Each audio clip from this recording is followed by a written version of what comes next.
उदारता की साख पूरे विश्व में स्थापित करके स्वर्णिम अध्याय लिखने का काम किया। वो व्यक्तित्व थे श्रीमान अटल बिहारी वाजपेयी। सौभाग्य से यह साल वाजपेयी जी के जन्म शताब्दी वर्ष का है और 25 दिसंबर को आदरणीय अटल बिहारी वाजपेयी जी के जन्म जयंती के 100 वर्ष पूरे हो जाएंगे। अटल जी को हम इस रूप में भी जानते हैं कि देश में ऐसा कोई शहर, कोई कस्बा नहीं जहां अटल जी के चरण नहीं पड़े। कोई भी ऐसी विचारधारा नहीं, कोई भी ऐसी पार्टी नहीं जिनके पास अटल जी के खिलाफ कहने के लिए कुछ हो। अटल जी का मतलब भारत का अटल व्यक्तित्व। मैं आदरणीय प्रणामी जी से निवेदन करता हूं कि जो अटल जी के जन्म शताब्दी के अवसर पर जयपुर में प्रमुख कार्यक्रम होने वाला है, उसके बारे में विस्तार से चर्चा करें। आदरणीय प्रणामी जी।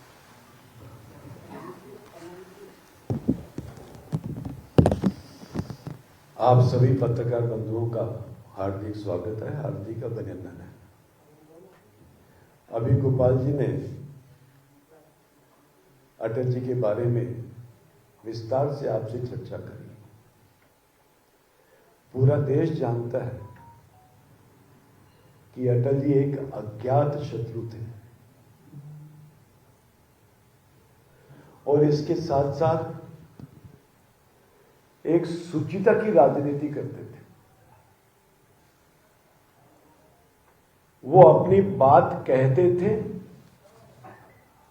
तो तर्कों के आधार पर कहते थे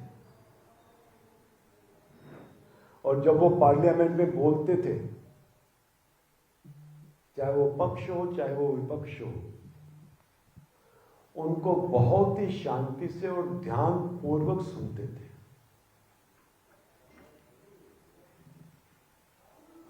और जब कभी भी वो आम सभा करते थे तो उस आम सभा में उनको सुनने के लिए लोग रात के 2-2 बजे तक घंटों इंतजार करते थे, परंतु उनको सुनकर के जाते थे। और वो जब बोलते थे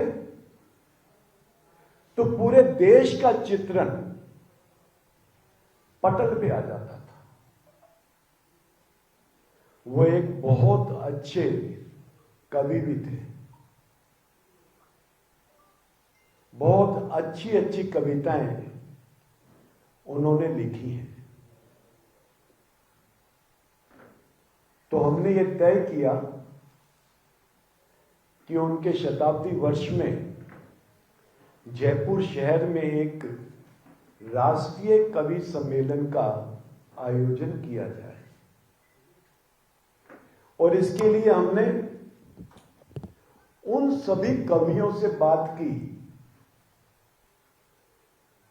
जिनका सीधा संबंध कवि के माध्यम से अटल जी के साथ था।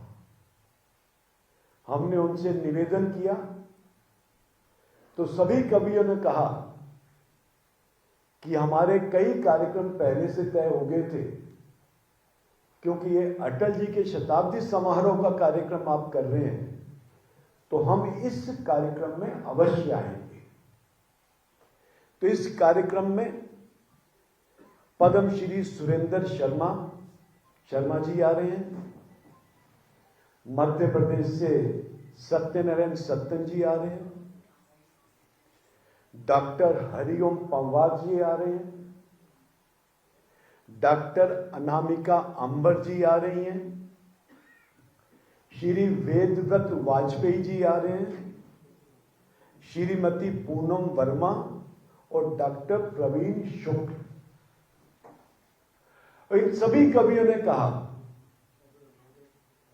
कि हम अटल जी के संस्मरण को कविता के रूप में हम पब्लिक के सामने रखेंगे और जो अटल जी ने जो कविताएं लिखी हैं उनका भी हम वहां पर गायन करेंगे।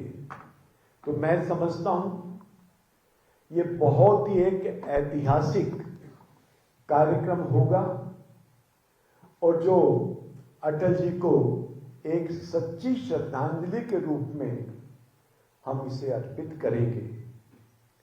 हम आपके माध्यम से जयपुर शहर की जनता को इतना ही निवेदन करना चाहते हैं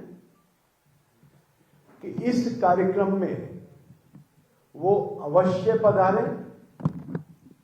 इस कार्यक्रम में हमारे राजस्थान प्रदेश के गवर्नर साहब भी आ रहे हैं, हमारे मुख्यमंत्री आदरणीय भजनलाल जी शर्मा जी भी रहेंगे, हमारे भारतीय जनता पार्टी राजस्थान प्रदेश के प्रदेश अध्यक्ष आदरणीय मदन जी राठौड़ भी रहेंगे और हमारी ये जो समिति बनी है जिसके संयोजक आदरणीय घनश्याम जी तिवारी हैं वो भी इसमें उपस्थित रहेंगे, वो भी इसमें उपस्थित रहेंगे और उनके माध्यम से भी अटल जी के संस्मरण हम सबको सुनने को मिलेंगे। धन्यवाद। अच्छा, ये बिरला ऑडिटोरियम में शाम को 5 बजे।